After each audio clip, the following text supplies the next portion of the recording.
Selamat siang Pak Dik. Ya, Nah, ini selamat ulang tahun ini. Terima kasih. Ini hari spesial sebenarnya. Dan menariknya hari ini kita mau coba ngobrolin masalah ini Pak Dik. Saya dengar dari beberapa teman juga bahwa waktu itu Pak Dik diminta untuk membina teman-teman seniman di gelanggang remaja Planet Senen.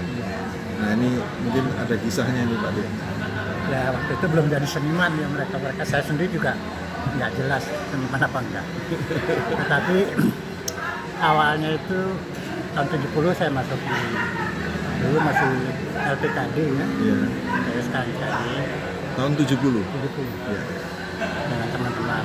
Kemudian kalau saya nggak salah ingat tahun 72 Dewan membuka kesempatan kepada anak remaja bisa mengembangkan kegemaran hobinya lah, hobi menggambar atau melukis.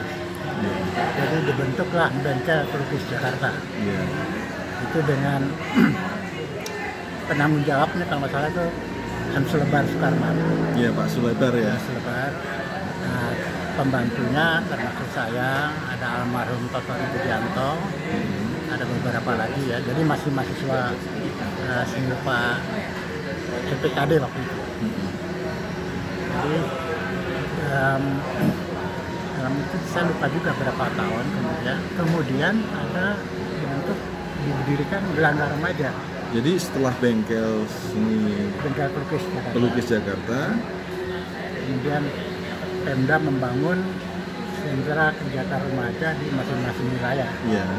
Ada di Jakarta Barat, Jakarta Timur, Selatan, Utara, dan Pusat. Iya. Yang di pusat ini namanya gelanggang remaja Planet Senen. Iya. Nah ini terus bengkel pelukis ini agak-agak hilang. Iya. Hilang. Kemudian Dewan Kesenian memanggil saya untuk membantu anak-anak remaja berlatih menggambar melukis di dalam Planet Senen. Yeah. Kenapa saya dipilih saya juga nggak tahu. Tapi mungkin karena saat itu saya termasuk mahasiswa yang agak-agak bandel mungkin ya. Jadi mau mengurusin kegiatan teman-teman.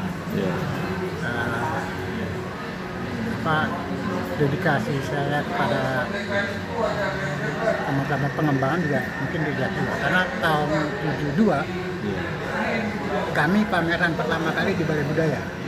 Itu pameran pertama kali di Balai Budaya. Pada mahasiswa seni rupa LPKD itu pameran di Balai Budaya. Saya sebagai penanggung jawab pameran yang buka yang bikin panduknya, bikin katalognya, bikin posternya, itu dibantu teman-teman ya. Kemudian saya juga mengundang yang hadir juga Pak Jayakusuma, orang-orang Dewan Kesenian lah, termasuk Pak Nasar. Ya mungkin seperti itu dibuat saya lebih tanggung jawab untuk bisa membina ya. Waktu itu angkatan pertama yang dibina dalam suasana itu termasuk Pak Edi Kamal. Ada kira-kira mungkin antara awal-awalnya banyak sekitar 15-an ya. Tapi rasanya waktu turun. Yang saya ingat ya Edi Kamal, ada Riri, ada Mulyawan, ada perempuannya ada Evin, ada Rindi, ada Mawar, kemudian ada Friza Mahana. Oh, Friza Mahana. Itu termasuk di angkatan pertama. Angkatan pertama. Tapi memang bakatnya lebih kepada sastra. Filsafat, gambar enggak, diskusi melulu. Filsafat lebih ke filsafat. Lebih banyak diskusi. Oke. Menurut saya angkatannya di Kamal tuh filsafat. Karena beberapa tahun berselang, tahun 2 tahun, saya ada kegiatan jalan-jalan ke Sumatera. Jadi saya dengan teman dari Fakultas Tari, dari Fakultas Akademi namanya, Akademi Tari, almarhum Dedi Lutan, kemudian ada Afrisa Anoda, ada Berti India dari Afrisa dari teater, ada Berti dari seni rupa juga, dan ada Trisakti dari tari juga. Itu tahun 475. Iya, sekitar tahun 70-an berarti ya. Ya. Itu kita rencana mau menyusuri pantai barat Sumatera untuk menuju ke Pulau Nias. Jadi membuat karya di sana. Nah, rencananya begitu. Tapi kita lewat jalan darat kan. Di Pulau Nias kita mendapat kurang welcome ya masyarakatnya. Kita dicurigai ya. Terus ini Pak, menariknya gini, mungkin ini terlepas dari masalah banyak yang sebenarnya banyak dalam pikiran saya yang mau tanya ini. Tapi yang menarik ini kenapa saya lihat OE, Nasar, Zaini ini kan dari Sumatera Barat kalau nggak salah ya. Termasuk Pak. Artinya kok menarik juga dalam lingkup Jakarta ini, Senen dan pergerakan dari pola Jakarta ini seperti apa, mungkin ada sedikit ini apa nih yang bisa disampaikan uniknya apa? Ini ya, kalau orang Minang, ya. Karena orang Padang lah istilah. Kalau Minang kan suku, kalau biasa dikenal orang Padang. Itu kebiasaan itu menurut orang-orang tua saya, anak-anak laki kalau udah remaja itu nggak boleh tinggal di rumah. Ya? Tidak boleh tinggal di rumah. Oh ya. Tinggal di surau, di masjid, sambil berlatih silat. Kemudian ada pepatah saya nggak ini ya. Jangan kamu kembali kalau kamu belum berguna di masyarakat. Jadi merantau lah kamu kemana saja. Jangan pulang sebelum kamu berguna bagi masyarakat. Itu yang makanya banyak sekali orang-orang Padang yang merantau mencari, termasuk ke Jakarta. Yeah. Kalau seninya mungkin memang orang-orang Minang kebiasaan sastranya kuat. Sastra ya. Banyak sekali dalam rapat itu kayak tadi malam aja di ILC. Yang orang-orang Padangnya kan selalu berpatah petiti. Sudah menjawab selalu patah petiti. Itu memang budaya mereka, budaya Padang ya. Ada pantun. Pantun. Ya. Mungkin juga pengaruh entah Melayu atau apa, tapi berpantun itu sudah menjadi kebahagiaan budaya mereka. Dalam rapat, dalam pertemuan keluarga, dalam Minang meminang itu juga selalu pakai itu. Jadi mungkin itu ya, stand of art-nya itu berkembang dari situ. Jadi dari budaya tutur, akhirnya juga termasuk dalam budaya, dan visualisasinya lebih cenderung ke kayak misalkan OE, Nasar, lebih ke representasi modern ya. Saya nggak tahu, mungkin tadi Pak Dik. Individualnya kuat Ya. Karena yang naturalis banyak, saya Wakidi juga dari Sumatera Barat. Ya. Tapi dia lebih kepada pemandangan alam. Ya. Pak Nasar itu ada rasa dendam marahnya terhadap Sujoyono karena paman ya, dia nggak diterima sebagai murid Sujoyono karena kamu nggak bisa gambar. Dia marah itu, tapi marah dalam ini yang positif. Dan dia akhirnya berkarya terus, sehingga karyanya itu non figuratif. Figuratif. Dan kalau saya pribadi dan tenaga ininya kuat gitu ya, energi dalam lukisan-lukisannya. Kalau Pak Oe memang latar belakangnya orang yang religius, sehingga karya-karyanya lebih tidak ada warna-warna yang opak, transparan, tipis dan memanfaatkan media dasarnya juga ada bergerak, kesannya ada gerak.